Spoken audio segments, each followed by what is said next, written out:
Pagkatapos ng kanyang birthday celebration sa Palawan, Kathryn Bernardo balik trabaho na ulit. Sa kanyang photoshoot na ginanap sa Palawan pa rin.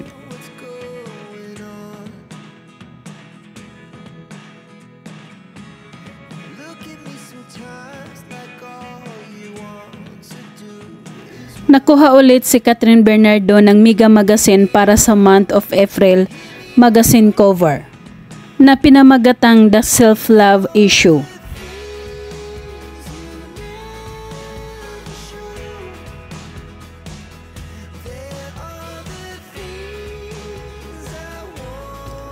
Napaka-hot tingnan ni Kathryn Bernardo sa kanyang mga isinusuot para sa naturang photoshoot na kinukuhanan siya ng shoot sa tabing dagat.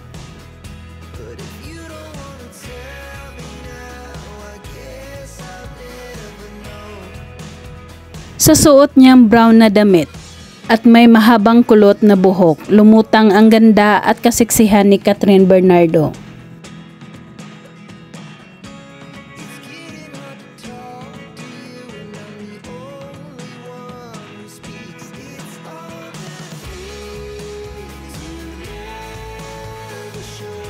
Ang ganda niya panoorin ang kanyang behind the scenes shoot habang nakahiga siya sa ibabaw ng malaking kahoy at naglakad-lakad sa tabing dagat.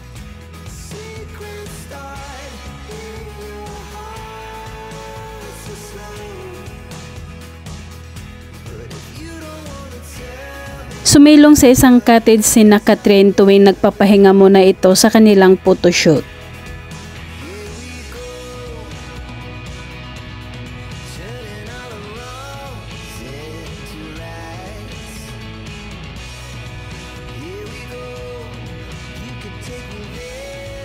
Ang ganda ng views habang nakatayo si Kathryn sa dalampasigan at makikitang palubog na ang araw.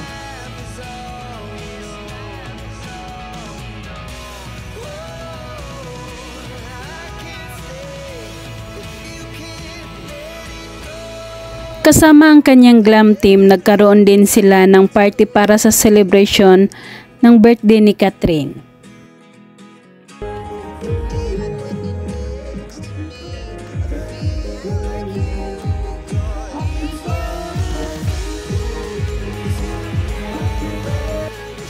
Masaya at matagumpay ang kanilang trabaho para sa Mega Magazine cover issue para kay Kathryn Bernardo. Cause she's killing it! Happy ako din. Yeah! Which one?